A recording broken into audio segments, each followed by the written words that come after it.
ہمیں اس پر کوئی شبہ نہیں ہے کہ جو ہدایت ہمیں ملی ہے اس پر اس کو جو ہے اس کے کچھ ایسے پہلوؤں میں کو دریافت کرنے کی کوشش کرنی چاہیے جو پہلو فی الحال اس ہدایت سے لوگوں نے سمجھے نہیں ہیں۔ یہ بھی ہمارا مسئلہ نہیں ہے۔ ہمارا مسئلہ یہ ہونا چاہیے یا ہے کہ یہ یقینی، کامل اور جامع یعنی آل انکلوسیو ہدایت، اس سے ہم کس طرح سے تعلق پیدا کر سکتے ہیں، یا اور آسان ہم اپنے لیے بنا لیں تاکہ آسان ہو جائے ہمیں آگے بڑھنا، کہ ہمیں ہدایت مل چکی ہے تو ہم اس ہدایت کو اپنے اندر جذب کیسے کریں۔ ٹھیک ہے نا، اب آسان ہو گیا کہ ہمیں دین مل گیا ہے، ہم دیندار کیسے بنیں۔ ہمیں اپنے دین پر کوئی شبہ نہیں ہے، لیکن یہ کہ یہ ہمارا دین سے صرف ذہنی تعلق کا نتیجہ ہے کہ ہمیں دین پر کوئی شبہ نہیں ہے، یہ کافی نہیں ہے۔ اس سے اگلا مرحلہ یہ ہے کہ یہ دین میرے لیے پوری طرح طمانینت بخش ہے، یعنی میرے ذہن کا کوئی مطالبہ ایسا نہیں ہے جو اس دین نے ہدایت کے موضوع پہ پورا نہ کر دیا ہو۔ نہیں، میرا ذہن ہدایت کے موضوع پر 1000 بار غور و فکر کر کے بھی جو سوالات بنائے گا، ان تمام سوالات کے اس ہدایت میں جوابات ہمیشہ کے لیے مقدر اور متعین جوابات مجھے حاصل ہو گئے۔ تو اب مجھے جواب کے ساتھ اپنی ہم آہنگی پیدا کرنی ہے، یعنی ذہن نے کہا کہ نہیں، اب میں نے ہدایت پا لی، اب ہدایت کے نام پر میرے پاس جو علم موجود ہے اس پر مجھے کوئی شبہ نہیں۔ تو ذہن کی سب سے بڑی جو رکاوٹ ہوتی ہے کسی چیز کو ماننے میں، وہ ہوتی ہے شک، انکار نہیں۔ سب سے نیچرل اس کی جو پیاس ہے وہ شک کی صورت میں ظاہر ہوتی ہے، یعنی یہ موجودہ بات سے مطمئن نہیں ہو پایا تو وہ شک کے پہلو سے سوالات اٹھاتا ہے۔ تو اب ہمیں معلوم ہے کہ ہمارے ذہن میں کوئی شک بھی نہیں ہے، یعنی ہم نے اس دین سے، اس ہدایت سے ذہنی مطابقت پیدا کر لی ہے، اور اللہ نے چاہا تو اس مطابقت میں کبھی کمی نہیں آئے گی۔ اب ہمارا ذہن مطمئن ہے، لیکن کیا ہدایت کا صرف اتنا حق ادا کر دینا کافی ہے کہ مجھے اس پر کوئی شبہ نہیں ہے؟ بہت مرتبہ ایسا ہوتا ہے کہ آدمی کو جن چیزوں پر شک نہ ہو، آدمی جن چیزوں پر ایسا یقین رکھتا ہو کہ جس یقین کے زوال کی خود اسے امید نہ ہو، خدشہ نہ ہو، خطرہ نہ ہو، لیکن جس چیز پر میں اس درجے کا مطلق یقین رکھتا ہوں اور یقین کے دعوے میں جھوٹا بھی نہیں ہوں، مطلب ایسا نہیں ہے کہ میں کوئی نفاق سے کہہ رہا ہوں کہ میں نے ہدایت پر اپنے تمام سوالات کے جوابات پا لیے، میں نے واقعی ایسا محسوس کیا ہے، تو اور میرا ذہن کبھی بھی ہدایت کے انکار کی طرف راغب نہیں ہوگا۔ تو لیکن اس سطح یقین پر پہنچنے کے باوجود ہدایت کا زیادہ ضروری حق ادا نہیں ہوا، ایسا بہت مرتبہ دیکھنے میں آیا ہے کہ آدمی ماننے میں سچا ہے، لیکن جو چیز مان رہا ہے اس پر عمل کرنے میں ناکام ہے۔ مطلب ایسے بہت سارے کیسز ہیں اور یہ عام بات ہے، مطلب یہ کوئی غیر معمولی بات نہیں ہے کہ میں اللہ پر ایمان کے معاملے میں اللہ سے مطلب اللہ پر میرا ایمان سچا ہے، پختہ ہے، لیکن اللہ سے اطاعت کا تعلق پیدا کرنے میں مجھے مشکلات ہیں، دشواریاں ہیں، یا یوں کہہ لیں کہ اطاعت کی طرف میرا رجحان ہی نہیں ہے۔ تو پہلا دیکھا جائے گا کہ ذہن مطمئن، تو اب ہدایت کا مطلب ہے اللہ سے تعلق کا ایک مستند اور یقینی راستہ جس پر چلنے والا اللہ سے رابطے میں رہتا ہے۔ مطلب اللہ کی طرف چلنے والا مسافر منزل سے مکالمے میں رہتا ہے، منزل کے تصور پر نہیں چلتا، بلکہ وہ اپنی دعائیں اس تک پہنچا سکتا ہے، اپنی بات اس تک پہنچا سکتا ہے، اور اس نے جو ہدایات مجھے جاری کی ہیں وہ ہدایات پوری کی پوری طرح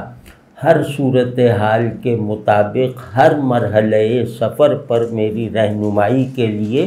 اس کی یقینی بات کے طور پر حاضر رہتی ہیں۔ تو یہ ایک طرح سے انٹریکٹیو ہے بندہ اپنے معبود اور اپنے مالک کے آگے۔ تو اب اتنی بڑی مجھے سہولت مل گئی اور میں نے اسے مانا ہوا بھی ہے، اس میں مجھے کوئی شبہ نہیں، لیکن میں اس راستے پر قدم نہیں رکھ رہا۔ جس راستے پر قدم رکھا جاتا ہے اللہ کے احکام پر چلنے کی صورت میں، یعنی صراط المستقیم جو ہے اس پہ قدم رکھنے کا پہلا ادب یہ ہے کہ میں خود کو اللہ کے حکم کا پابند اور مقید بناؤں، یعنی اطاعت صراط مستقیم پر ایمان کے بعد ڈالا جانے والا پہلا قدم ہے۔ میں ایمان لایا، صراط مستقیم کھل گئی، صراط مستقیم پر سفر کرنے کا لائسنس مجھے حاصل ہو گیا۔ اب اس میں جو دوسری بات ہے کہ اب میں چلوں اس پر، بیریئر اٹھ گیا ہے، وہ پہلا قدم اطاعت کا ہوتا ہے کہ اللہ نے جو حکم دیا ہے میں اسے پورا کرنے کی سچی نیت لے کر اور پورا کرتے ہوئے اس راستے پر پہلا قدم رکھوں گا، اور پھر یہ ممکن ہے کہ میں اطاعت کی سچی نیت اور واقعی جذبے کے باوجود اطاعت پر پوری طرح قادر نہ ہو پاؤں، بیچ بیچ میں غلطیاں بھی کروں، بیچ میں غفلت بھی آ جائے، لیکن وہ جو جذبہ اطاعت ہے اور احکام کے زیادہ ضروری اور بڑے حصے یعنی فرائض پر میرا جو مسلسل عمل ہے وہ ان غلطیوں کا کفارہ بن جاتا ہے، یعنی وہ مجھے اس راستے پر چلنے میں رکاوٹ نہیں بنتا، یعنی میری غلطیوں کی بنیاد پر مجھے اس راستے سے باہر نہیں نکالا جاتا، بلکہ بعض مرتبہ میری غلطیاں میری رفتار کو تیز کرنے کا ذریعہ بن جاتی ہیں، وہ اس کی تفصیل میں بعد میں عرض کرتا ہوں۔ تو ایمان کے بعد ایمان کا جو پہلا نیچرل حق ہے، اللہ کو ماننے کا جو پہلا وہ جو اظہار ہوگا، وہ اظہار اس کی اطاعت کی شکل میں ہوگا، اس سے محبت کے دعوے کے طور پہ نہیں ہوگا، وہ ہوگا کہ اللہ نے جو حکم دیا اس پر میں نے عمل کر لیا، اللہ کا شکر ہے۔ تو اس اطاعت میں جب دل لگنے لگتا ہے، جب اطاعت بوجھ نہیں رہ جاتی کہ اللہ نے کہا وہاں جہاد پہ چلے جاؤ، شہید ہو جاؤ، ہم چلے جائیں، اللہ نے کہا کہ یہ روزے رکھو گرمیوں میں، ہم رکھ لیں، تو شروع میں ظاہر ہے کہ یہ مشکل لگے گا، ڈر بھی لگے گا، پیاس بھی بہت لگے گی، افطار کے وقت کا بہت بے چینی سے انتظار رہے گا، لیکن جیسے جیسے اس اطاعت کے نتیجے میں وارد ہونے والے جو احساسات ہیں، اللہ سے تعلق کے جو احساسات ہیں، وہ اس اطاعت سے جیسے جیسے میرے اندر پیدا ہوتے جائیں گے، ویسے ویسے اللہ کی محبت نصیب ہوتی جائے گی۔ یعنی اطاعت جب بوجھ نہ رہ جائے تو اللہ کی محبت پیدا ہوتی ہے۔ تو لیکن شرط لازم اطاعت ہے، اطاعت کی غیر موجودگی میں محبت اور خشیت اور معرفت سب بے معنی ہیں، سب بے سود ہیں، سب اللہ سے کھیلنے کی روشیں ہیں۔ تو دوسرے پہ مجھے اور آپ کو سب کو دیکھنا چاہیے نا، مطلب کہ ہم نے اللہ کو مانا، ہم نے اپنی حقیقت کو جانا، اب اس سے بڑی کامیابی کیا ہو سکتی ہے؟ یعنی آدمی کے بلیونگ سیلف کا منتہا یہ ہے، آخری حد یہ ہے کہ وہ اللہ کو مان لے ذہنی تیقن کے ساتھ، مطلب اس کے ذہن پر جو تیقن، اس کا ذہن جس اسٹیٹ آف سرٹینٹی پر ہے اس سے کوئی منطق متاثر نہ کر سکے، اور وہ پھر اگر صاحب علم ہے تو وہ منطق بنائے گا، منطق سے اپنی تعمیر نہیں کرے گا، لیکن وہ ہمارا مقصد نہیں ہے۔ مقصد یہ ہے کہ جب ذہن اگر حالت تیقن، ذہن کی سب سے آخری وہ جو بلندی ہے وہ کیا ہے؟ یعنی ذہن کی منزل ہے یقین، کہ اس کے تمام علوم یقیناً ثابت ہو جائے، یعنی اس کا ہر علم غلطی کے امکان سے پاک ہو جائے۔ ذہن کی سب سے بڑی آرزو یہ ہے۔ تو یہ جو ایمان ہے، یہ ذہن کی اس سب سے بڑی آرزو کی، اس کے گمان سے بھی زیادہ، کہیں زیادہ بڑھ کر جو ہے وہ تسکین ہے۔ تو واضح ہے نا یہ بات؟ تو یوں کہ اسی کو میں کہہ رہا ہوں کہ آدمی کا جو شعور اعتقادی ہوتا ہے، جو ہوتا ہے، مطلب ہم بناتے نہیں ہیں ذہن کو، ذہن کا ایک حصہ بیلیف کے لیے ہوتا ہے، ایک حصہ تحقیق کے لیے ہوتا ہے۔ تو بیلیف والا حصہ اگر بیدار نہ ہو پائے، اگر اس پیالے میں پانی نہ بھرے، وہ پیالہ خالی رہ جائے، تو تحقیق والے حصے کے برتن میں بھی پھر چیزیں ملاوٹ کے ساتھ آتی ہیں۔ بلکہ یوں کہہ لیں کہ اگر اعتقادی ذہن کا پیالہ بالکل خالی یا بالکل اگنورڈ رہ جائے، تو تحقیقی ذہن کے پیالے میں سوراخ ہو جاتے ہیں، اس میں جو بھی ڈالا جائے گا وہ اس میں ڈلتے ہی نیچے گر جاتا ہے۔ اس کی تفصیل بہت ہے، لیکن میں ویسے کہہ رہا ہوں کہ بلیونگ شعور جو ہے وہ جاننے کے عمل کو سمت دیتا ہے، یعنی کہ جاننے کا عمل بے لگام نہیں رہ جاتا، وہ جاننے کو ایک مستقل نصب العین کے تابع رکھتا ہے، یعنی اس کے پاس یہ جواب ہمیشہ موجود ہوتا ہے کہ میں یہ کیوں جاننا چاہتا ہوں، میں اس چیز کو کیوں ڈھونڈ رہا ہوں، اور وہ 10 چیزوں کو ڈھونڈ رہا ہے، 10 چیزوں میں ریسرچ کر رہا ہے۔ ان سب میں جو 10 کیوں بنیں گے نا کہ اس میں کیوں، اس میں کیوں، 10 کیوں کا ایک جواب ہو جائے، یہ ایک جواب اس کا اعتقادی مرکز فراہم کرتا ہے۔ ورنہ کیا کرسی کیوں بنانا چاہ رہے ہو، تو اس کا جواب یہ کہ بیٹھ جائیں۔ تو چارپائی کیوں بنا رہے ہو، اس کا جواب ہے کہ لیٹ جائیں۔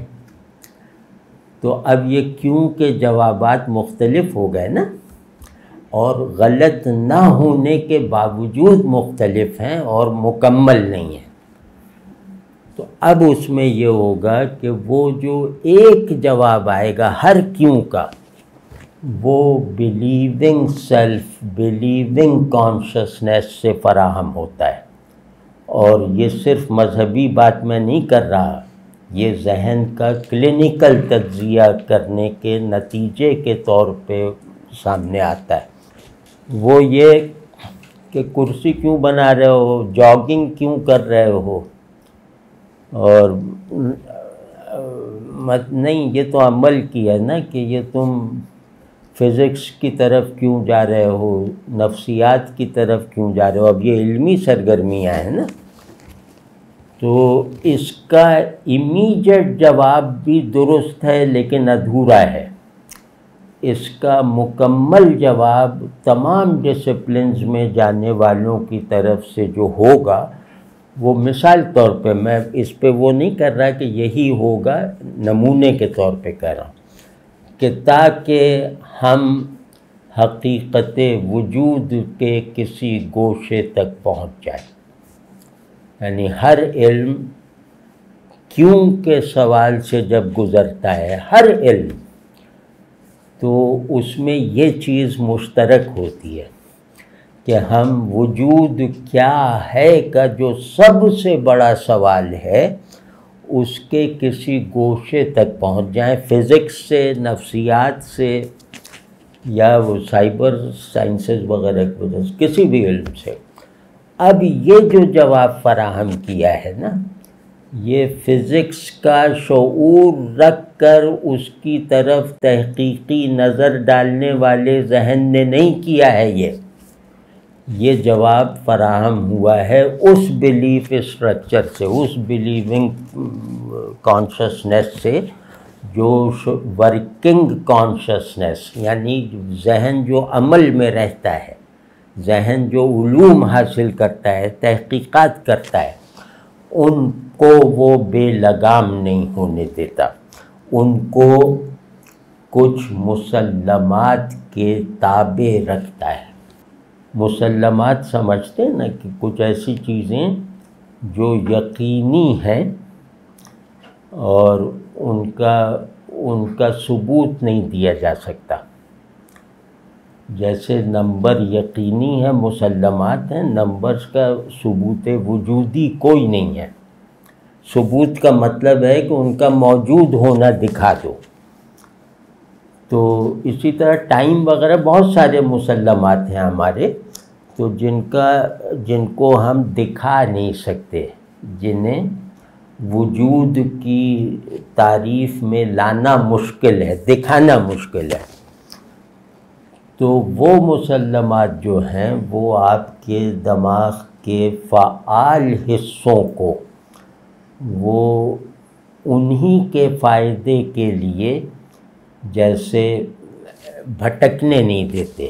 ادھر ادھر، یعنی کہ ایسا نہ ہو کہ میں فزکس اس لیے پڑھ رہا ہوں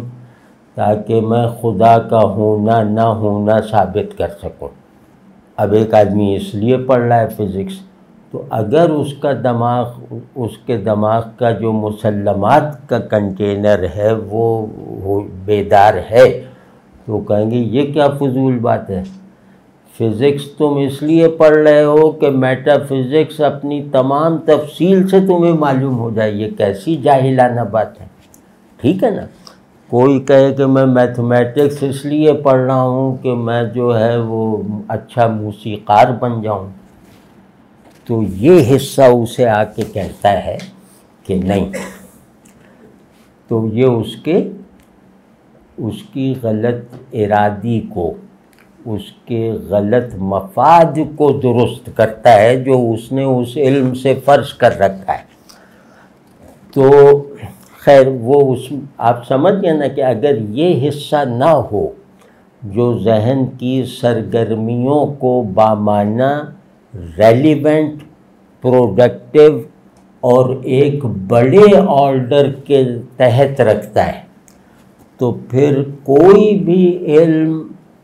اپنے بننے کا عمل ہمارے دماغ میں شروع بھی نہیں کر سکے گا۔ سمجھے نا؟ اسی کو میں کہہ رہا ہوں کہ یہ پیالہ اگر خالی ہوا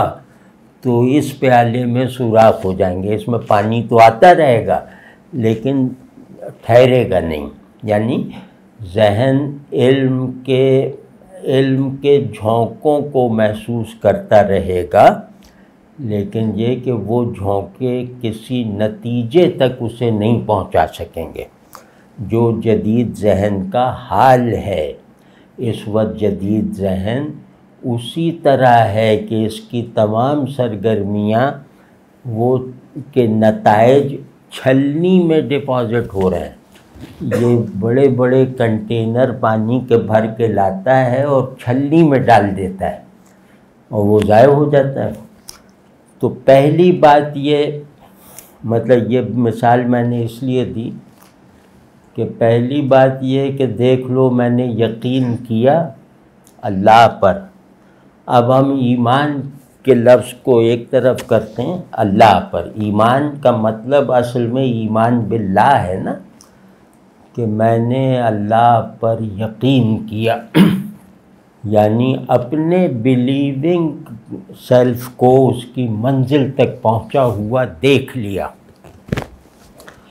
تو اب جہاں بلیونگ سیلف ہی اپنی منزل کو پہنچ چکا ہو تو وہاں جو ایکٹیو کانشسنس ہے، یعنی کہ عقل وغیرہ جو ذہن تحقیق کرتا ہے علم حاصل کرنے کے لیے یہ وہ، تو وہاں تو زیادہ پھر یہ منظر دیکھنے کو ملے گا کہ اس ذہن کی ہر سرگرمی اس کے شعور ایمانی سے گائیڈڈ ہوگی، اس کے شعور ایمانی سے مشروط ہوگی۔ جب آپ نمبر کی خلاف ورزی نہیں کر سکتے اپنے کسی بھی علم میں، آپ کر کے دیکھ لیجئے، آپ ٹائم کی خلاف ورزی، حرکت کی خلاف ورزی اپنے کسی بھی علم میں نہیں کر سکتے، علم اور عمل دونوں میں۔ آپ کے ذہن میں تصورات بالکل مسخ ہو کر رہ جائیں گے اگر آپ نے صرف نمبر میں گڑبڑ کر دی، وہ نمبر جس کا کوئی ثبوت وجودی نہیں ہے۔ تو اب آپ خود سوچ لیں کہ جہاں مسلمہ اللہ ہے وہاں پھر وہ جو مسلمہ ہے وہ اس کی حکومت آپ کے ذہن پر، حکومت جبر کے معنی میں نہیں، یعنی اس کی رہنمائی کا کتنا بڑا آرڈر بن جائے گا تحصیل علوم میں، خیالات میں، تخیل بنانے میں، تصور سازی کے عمل میں، تحقیق کے عمل میں، ہر پہلو سے۔ گویا وہ پورا جو میرا چلتا ہوا پہیہ ہے وہ جیسے یقینی طور پر ایک دریا میں، جیسے دریا سے پانی کھینچ رہا ہے۔ واضح ہے نہیں بات؟ تو کیا پہلی بات یہ کہ کیا ہم یہ کہہ سکتے ہیں کہ یہ فطری بیلنس یا یہ شعور کے مجموعی شعور کا یہ پورا فطری نظام ہمارے اندر چل رہا ہے؟ دیکھیں میں اپنی سمجھ کے مطابق میں بات کو زیادہ سے زیادہ آسان بنا کے کہہ رہا ہوں، ورنہ یہ بات مجھے احساس ہو رہا ہے کہ میں اسے سکیڑ رہا ہوں۔ جتنی یہ بات ہے جس طرح اسے کہنا چاہیے اس طرح نہیں کہہ رہا۔ تو اب اس میں اگر کوئی بھی اشکال ہو، کیونکہ اس میں فائدہ عملی مطلوب ہے، ٹھیک ہے نا، یہ سمجھیں کہ ہم اپنا تزکیہ کرنے والے ایک موضوع کی بات کر رہے ہیں، تو یہ بالکل واضح رہنا چاہیے کہ شعور اگر اپنی ایمانی اسٹرکچرنگ کر لے،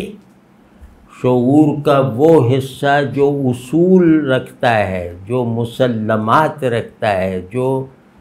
پرسپیکٹیوز رکھتا ہے، وہ اگر اللہ کو مان لیتا ہے اپنے مستقل مسلمے کے طور پر، اور اللہ نے اپنی جو تفصیل بتائی ہے ان تفصیلات کے ساتھ، تو یہ ممکن نہیں ہے کہ اسی شعور کا جو دوسرا حصہ ہے، یعنی امپیریکل شعور یا غلطی کرنے والا شعور یا ہر وقت اپنے علم کو چیک کرتے رہنے والا شعور، یا دنیا کے نظام میں جو علمی وینیوز ہیں ان سب کو تلاش کرنے کی کوشش میں لگا رہنے والا شعور، تو وہ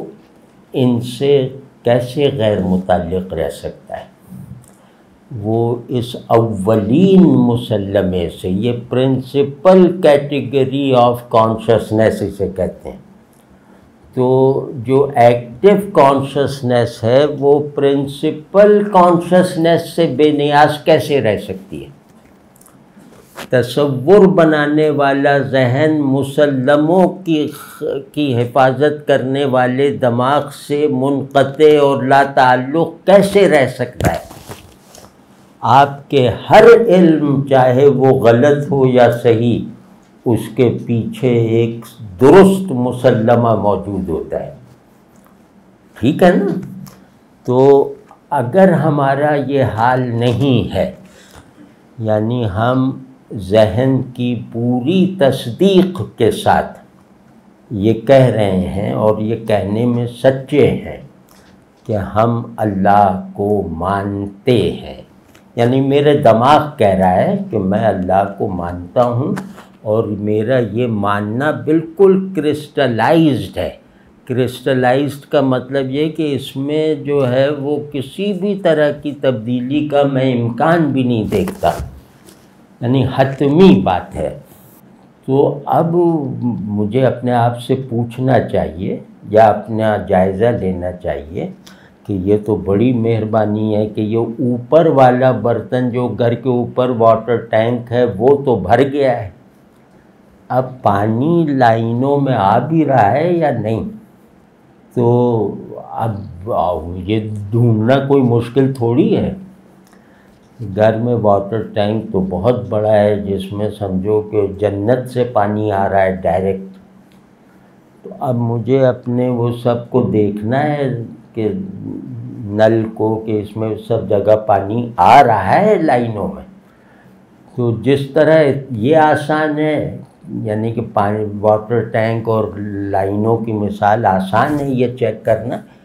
اینڈ اسی طرح آسان ہے یہ جانچنا کہ میرا ایمان میرے ذہن کے فنکشنل حصوں میں بھی موجود ہے یا نہیں ہے، میرے ذہن کی فنکشنالٹی میری پرنسپل کانشسنس سے متعلق ہے یا نہیں ہے، میرا ہر علم اللہ کی معرفت میں اضافے کا سبب ہے یا نہیں ہے، میرے ہر علم پر اللہ کو ماننے کا ایک بائنڈنگ اثر اور ایفیکٹ ہے یا نہیں ہے۔ تو اب یہ دیکھنا چاہیے، آپ کا کیا خیال ہے؟ دیکھنا تو چاہیے نا، یا نہیں دیکھنا چاہیے؟ تو کبھی دیکھا ہے؟ اب دیکھیں نا، سب کو معلوم ہے دیکھنا چاہیے، سبھی ظاہر ہے دیکھنا ہی چاہیے، مطلب یہ نیچرل ہے دیکھنا چاہیے، تو اور دیکھا کیوں نہیں پھر؟ تو یہ بہت مطلب پریشانی کی بات ہے نا، کہ میں کہوں کہ کان کو سننا چاہیے، یہ اتنا ہی نیچرل ہے، تو لیکن آپ کہیں کہ تو کبھی سنا تو نہیں کان سے۔ اب اس کی ایک میں عملی صورت عرض کرتا ہوں۔ موضوع ہے ہدایت سے فیض یابی کے مختلف ضابطے، طریقے اور راستے، جو ہم نہیں بنا رہے، جو ہیں پہلے سے موجود۔ علم کی اگر آپ سے کہا جائے کہ علم کی آخری تعریف کرو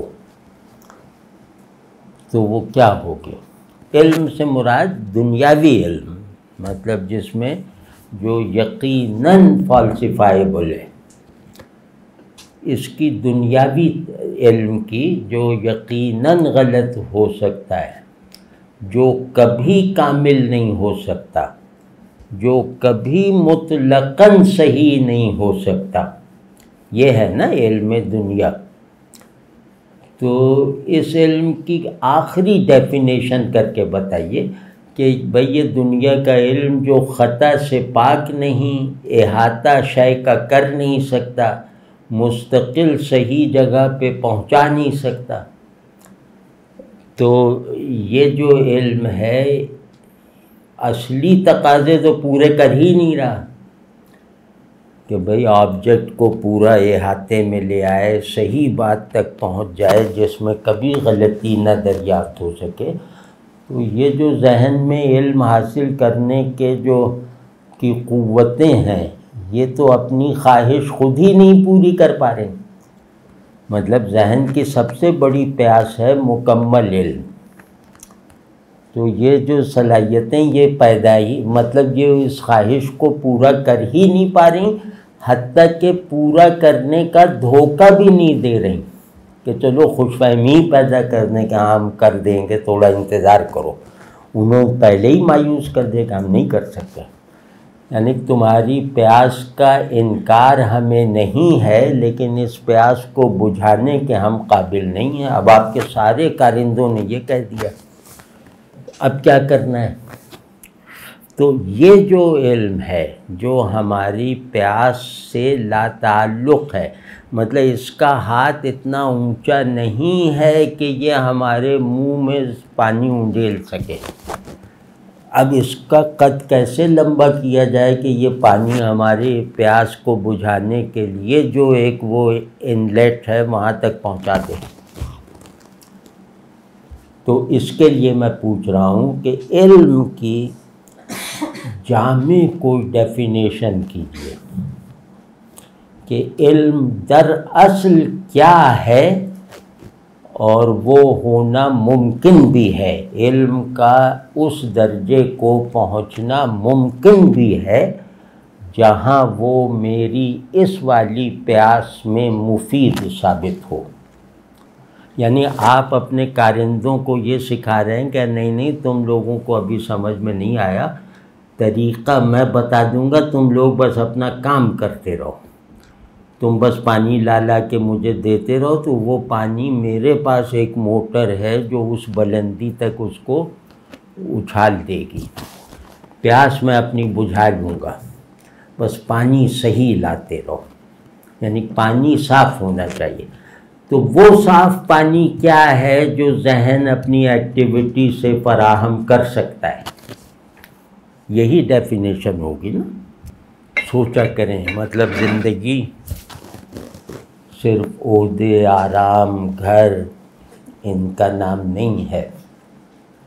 زندگی ایک ایسے خیال کے ساتھ گزارنی چاہیے جو زندگی سے زیادہ قیمتی ہو۔ تو جو ایسے خیال میں نہیں ہے وہ انسان نہیں ہے۔ یہ فطرت ہے آدمی کی، یہ کوئی بزرگی تھوڑی ہے۔ ہر آدمی ایک ایسے مشن پہ ہے، ایسا خیال رکھتا ہے یا کسی ایسی چیز کا کسٹوڈین ہے جس کے لیے وہ زندگی کو کوئی شے ہی نہیں سمجھتا۔ زندگی اپنی تمام رنگینیوں اور کششوں کے ساتھ بھی اس چیز کی طرف سے مجھے غافل نہیں کر سکتی۔ ہر آدمی کے اندر ہے یہ چیز۔ تو اس کو ذرا سوچیں کہ وہ کیا چیز ہے۔ اس کا عملی وہ بتا دیتا ہوں، ڈیفینیشن آپ لوگ خود بنائیے گا۔ ڈیفینیشن بنانے سے ذہن کا اپنے اوپر اعتماد بڑھتا ہے۔ واضح ہے نا کہ اب ڈیفائن ہو گیا کہ علم کبھی کامل نہیں ہوگا۔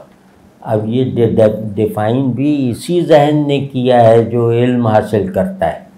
تو اب اس کے لیے یہ اداسی کا سبب نہیں ہے، اب یہ اس کے لیے گویا آئندہ پیدا ہونے والی مایوسیوں کا پیشگی علاج ہے کہ مایوس نہ ہونا، کبھی ہو ہی نہیں سکتا کام میں۔ تو اس کو میں عرض کر رہا ہوں، اور بہت آسان بنا کر، لیکن پہلے ایک دو فقرے جیسے علمی انداز سے۔ علم ہمیشہ سمبلزم رکھتا ہے۔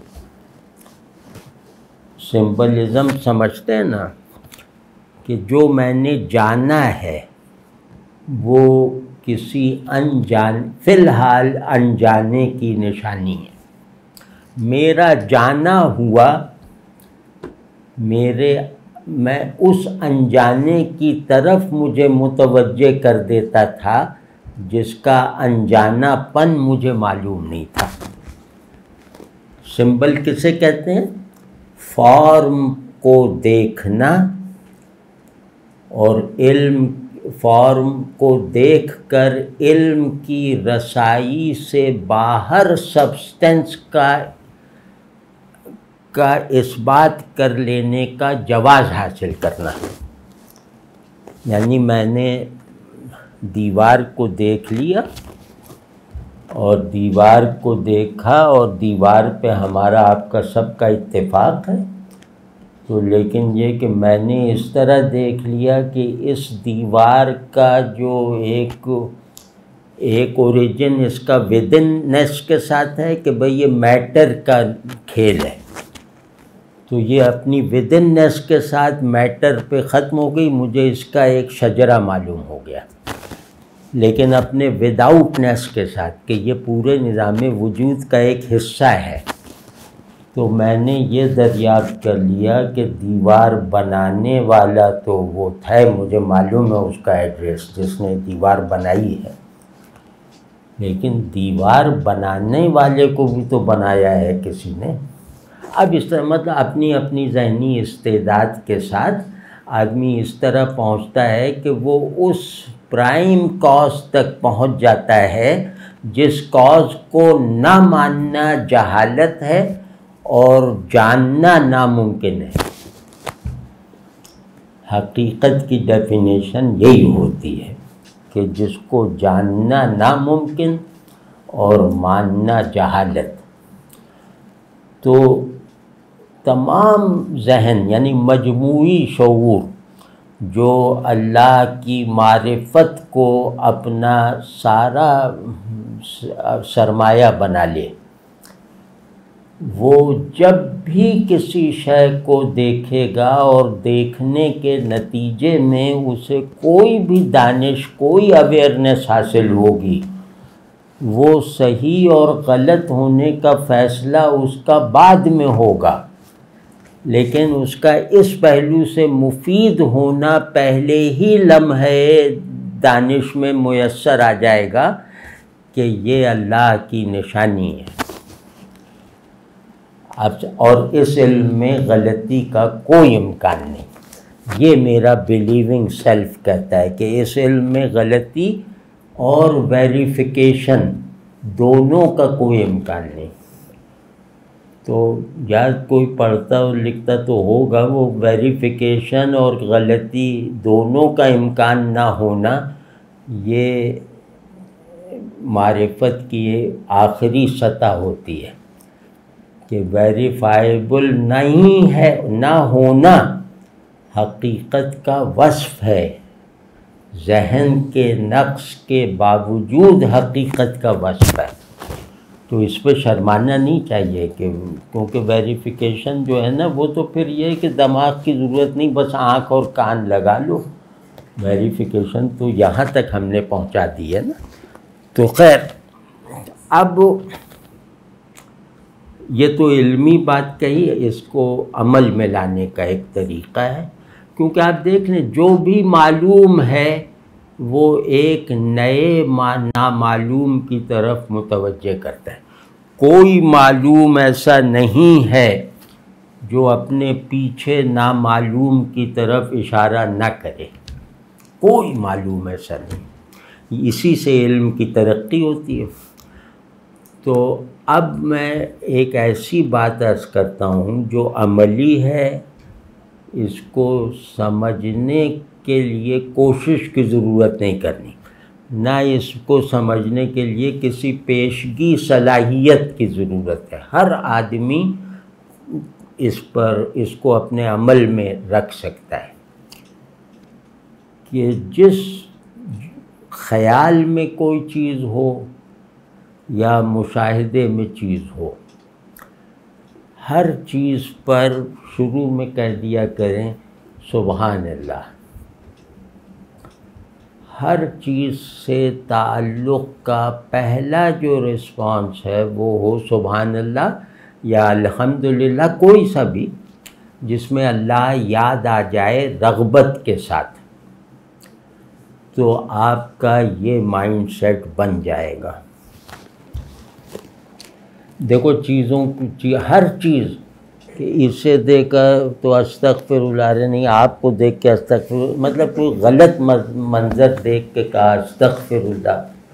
اچھا منظر دیکھ کے کہا سبحان اللہ، تو آپ کی کوئی نظر رائگاں نہیں جائے گی۔ تو کتنا بڑا یہ فائدہ ہے کہ آپ کے دیکھنے کا اضطراری عمل بھی گویا اللہ کی حضوری کے تجربے تک پہنچا سکتا ہے آپ کو، ٹھیک ہے؟ تو اب یہ کر کے دیکھیے، اور جس شروع میں لگے گا یہ تکلف ہے، یہ مصنوعی سا ہے، لیکن 8-10 دن میں جب یہ رواں ہو جائے گا نا، تو پھر اس کی افادیت زیادہ تجربے میں آ جائے گی، اور اسے کرنا بالکل نیچرل ہو جائے گا۔ پھر زبان نہیں کہے گی الحمدللہ سبحان اللہ، اس وقت آپ کی پورا جو اظہار ہوتا ہے نا، اعصابی اظہار، وہ اعصاب آپ کے کہیں گے الحمدللہ سبحان اللہ، اور جب وہاں تک نوبت پہنچ جائے گی تو ظاہر ہے کہ آپ کے نفس کی کنڈیشننگ ہو جائے گی سبحان اللہ اور الحمدللہ پہ۔ تو یہ تزکیے کا سب سے بڑا نتیجہ ہے کہ اللہ کے ذکر کے ساتھ نفس ہم آہنگی اختیار کر لے، نفس اللہ کے ذکر سے مانوس ہو جائے کسی رسمی تکلف اور ارادے کے بغیر۔ تو یہ تزکیے کی آخری منزل ہے نا، یہ ہے نفس مطمئنہ، جو اللہ فرماتا ہے نا کہ میرے ذکر میں ہے دلوں کا اطمینان۔ تو نفس مطمئنہ اور قلب مطمئن ایک شے ہے، تو وہ اگر نفس کا نظام ذکر پر چل پڑے تو وہ نفس مطمئن ہے۔ تو یہ بھائی کر کے دیکھیں، اور یہ کرنا کوئی نہ مشکل ہے نہ مصنوعی ہے، یہ کرنا ہمارے جو اندر ہم نے اندر ویسٹ لینڈ بنا رکھا ہے، یہ اس سے سرسبز کر دے گا، اور کوئی مشکل نہیں۔ مطلب مشکل کیا ہے، کب بھائی 2-4 نظروں میں بھول گئے، 5ویں میں یاد آ گیا، 5ویں پہ کر دیا، اس طرح بھولتے بھولتے پھر ہر نظر پہ جیسے یاد رہے گا، ہر نظر پہ یاد رہے گا، وہ اضطراری طور پہ، کیونکہ اصل حافظہ دماغ میں نہیں ہے، اصل حافظہ دل میں ہے، تو وہ بھولتا نہیں ہے۔ کوئی چیز بھی دل میں چلی جائے تو وہ بھلائی نہیں جا سکتی۔ تو یہ بھائی یہ کر لیجئے، اسی کو کہتے ہیں اصل دینداری۔ یعنی ایک ہوتا ہے دین، اور ایک ہوتا ہے دین کو اپنے اندر مؤثر اور ایفیکٹو انداز میں محفوظ رکھنے کی ذمہ داری ادا کرنا، اس کو کہتے ہیں دینداری، یعنی کنٹیننگ دا دین۔ تو اس طرف ہماری توجہ نہیں ہے۔ دینداری نام یہ ہے کہ نفس اللہ کے ذکر سے ہم آہنگ رہے، یہی خشیت ہے، یہی محبت ہے، یہی فطرت ہے۔ اور لیکن یہ سارے راستے کھلیں گے اطاعت سے۔ یہ نہیں اللہ میاں کو شاعروں بادشاہوں کی طرح قصیدہ تھوڑی سنتے ہیں، جیسے بادشاہ نے قصیدہ سن کے معاف کر دیا، وہ یہ سب تھوڑی کریں گے کہ آپ سے قصیدے سن رہے ہیں، ہم ان کی نظر میں مزدور ہیں، نوکر ہیں، غلام ہیں، اور بالکل لاچار اور مطلب ناسمجھ ہیں کہ ہمیں تو اس نظر ہی سے دیکھتا ہوگا نا، ان بیچاروں کو تو اپنے فائدے کا پتہ نہیں، تو وہ ہم سے کوئی قصیدہ سننے تھوڑی بیٹھا ہوا ہے، وہ اس سے خوش ہوتا ہے کہ دیکھو یہ اپنی خواہشوں کو قربان کر کے ہمارا حکم پورا کر رہا ہے۔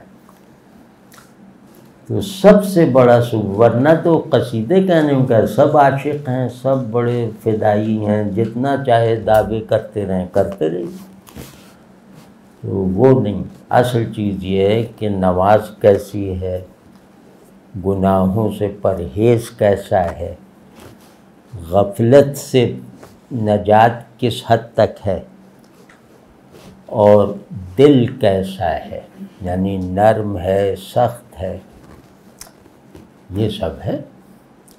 تو لیکن ہم اس کی اگلی قسطیں کریں گے نا۔ فی الحال ہدایت اور ذہن کا تعلق آج ہم نے یہ کیا ہے کہ اللہ کو ماننا میرے جاننے کے ہر عمل میں شامل رہے، غالب حالت میں۔ یہ جملہ یاد رکھنا تو انشاءاللہ دماغ جو ہے نا وہ صحیح سمت میں حرکت کرنے ہی لگے گا، اللہ نے چاہا تو۔